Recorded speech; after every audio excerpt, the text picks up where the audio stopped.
Hello everyone, I'd like to welcome you to the presentation today on law enforcement careers for students with an individualized studies major. A little bit about myself first. My name is Jonas Starkle. I'm a 13-year veteran of the Kansas City, Missouri Police Department. I'm currently attending Winona State University to graduate with a bachelor's degree in individualized studies. Today's presentation is basically going to go over different careers within the law enforcement community, ones that you'd be able to obtain if you graduated with an individualized studies major. So let's go ahead and get started. Law enforcement offers a wide variety of careers. These are the 5 I'm actually going to cover today. It's not every career that law enforcement offers, but today we're going to cover actually being a police officer with a major city, a federal agent, that could be anywhere from CIA, DEA, Homeland Security, but I'm going to use FBI as an example. Conservation agent with the Missouri State Conservation Department, crime scene technician, and a correctional facility officer.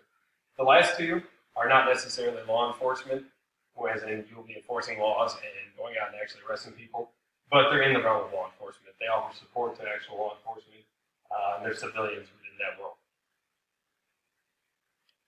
For each one of these careers, I'm going to cover these basic points.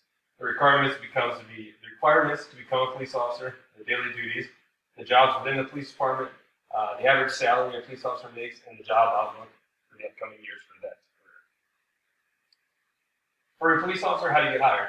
First of all, you have to be 21 years of age by the time you graduate the academy generally. You have to have a high school diploma or equivalency. You have to be able to pass a psychological test, a physical test, and a written test. And you have to be able to graduate from a police academy that's recognized by the agency you're applying to. These aren't standard rules across the board. These are just general rules that you'll find in most police departments across our country. The daily duties of a police officer once you graduate the academy are going to include enforcing the laws, answering calls for service, patrolling high crime areas, conducting car and pedestrian checks, writing thorough and accurate reports, collecting evidence, securing crime scenes, and testifying in city, state, and federal courts. These are things you're going to do on a daily basis. You're going to have to get very good at them, and you're going to do things that you're just going to have to master if you're going to be a police officer. Within the Kansas City, Missouri Police Department, we're a fairly large department. We have anywhere from 12 to 1,400 officers, depending on how we're staffed. We have a variety of jobs you can do once you're hired within our department. Helicopter pilot, K-9 handler, undercover detective, traffic enforcement, violent crimes detective, force patrol, dare officer, and crime analyst are just a few of the jobs we offer. Once you get into our police department, and you generally spend about 3 years on the streets, you can start applying to these other places. So that's what I like about our department. It offers a wide variety of jobs. So if you're bored doing one thing, you can generally move on and find something else you want to try. There's some risks to being a police officer. These are just a few of them. Police officers consistently rank among the highest of all professions to get injured on the job. These injuries often come from encounters with suspects, high-speed pursuits, and exposure to communicable diseases. I tell you the risks because if you're considering doing this job, you should be able to look at all facets of the job. You shouldn't just think about the fun stuff that you do. You have to realize there are risks involved.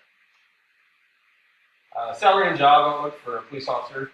In 2015, the average median income for a police officer in the U.S. was $60,270.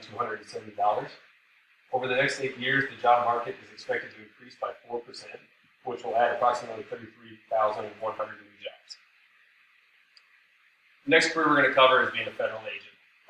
Like I said before, I'm going to use the FBI as my main example. To become an FBI agent, you need to have a bachelor's degree in accounting, be a law school graduate, be fluent in a foreign language, or have 3 years of full-time law enforcement experience. You're also going to be between the ages of 21 and 37, and you're going to have to be able to pass a background check, a physical fitness test, and a health screening. As an FBI agent, you're going to do different things you would as a patrol officer. You're going to be handling specific cases. Some of those specific cases are going to include terrorism, white-collar crimes, cyber crimes, civil rights violations, bank robberies, bribery, extortion, and kidnapping. And that's just a few of the investigations you do. There's several more that you could come across. Some things you'll need to know. Once you get hired by the FBI, you'll immediately move to Quantico, Virginia, where you'll go through their academy. When you apply to the FBI and you graduate their academy, you don't have a city where you're going to live. It's different from being a patrol officer in the city. I came to Kansas City, I was only in Kansas City. The FBI is going to move you wherever they operate and wherever they need you. So you have to be flexible and realize you're probably going to be away from your family. Salary, FBI operates on a pay scale based on your rank, which will increase as your tenure increases. In 2016, the median income for an FBI agent was $73,160. Next, we're going to cover the Missouri Conservation Agent. This is on kind of the opposite spectrum of the FBI agent.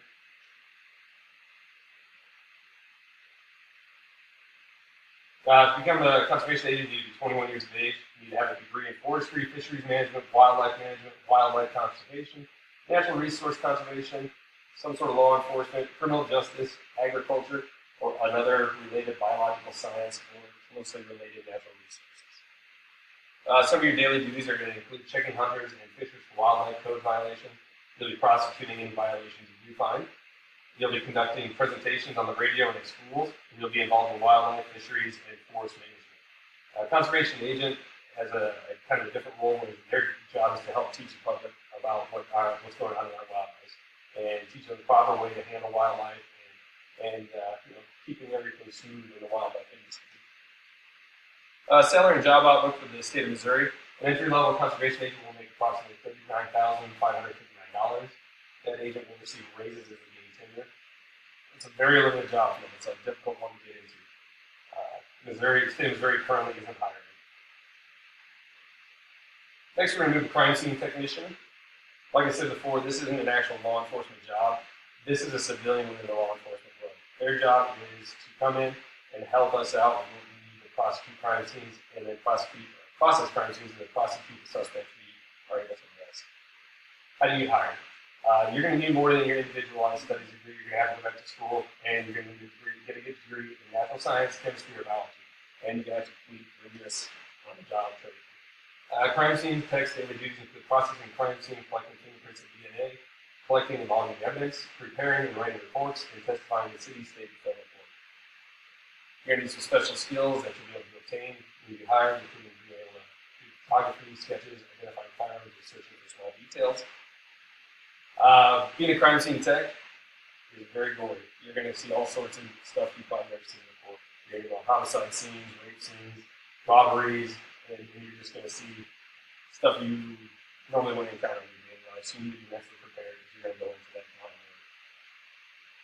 Salary and job outlook in 2015, the average CSI tech made about $56,320. Over the next 8 years, the field is expected to grow by 27%, which will add approximately 3,800 jobs. Currently, right now, several large and small cities across the U.S. are hiring CSI techs. So if you have a specific city you want to live in, or a smaller, bigger city is your option, you should be able to find that job. Next, we're going to cover correctional facility officer. How do you get hired? You need a high school diploma or GED. You need to be able to pass a psychological, physical, and written test. You need to complete further training provided by the employer before being assigned to a correctional facility. Your daily duties include being responsible for the safety and security of the facility, maintaining the population, getting into rehab of offenders, and preventing recidivism. Some of your risks are going to be there's a high burnout rate for the correctional officers. Studies have shown up to 74% of officers experience burnout due to hazardous work conditions, threat of infectious disease, low pay, and shift work. So you need to be aware of that going into that job.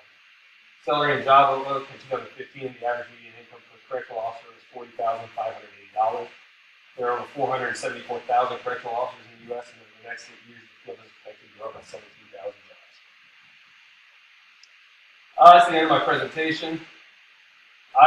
Going into this, I already kind of knew what I was getting into since I had 13 years of experience on this job, so I didn't really find any surprises. I've either done these jobs or I know somebody that's done these jobs. I have worked closely with other people that's done these jobs, so I had a good idea of what to expect from my research. It was interesting finding the salaries, what everybody made. I didn't know that, so that was nice. Law enforcement, what I like about law enforcement is it's challenging and rewarding. I get to meet and talk with new people every day. Every call I go on offers a new challenge for solving problems, for helping people, to just thinking outside the box a lot. I like it because I like law enforcement because it offers a great opportunity for advancement and for benefits. And then, like I said before, it offers a wide variety of jobs within my job. If I get tired of doing patrol, I can go do something else. I can go be a SWAT officer. So that's the end of my presentation. If you guys don't have any questions, thank you very much. I appreciate it.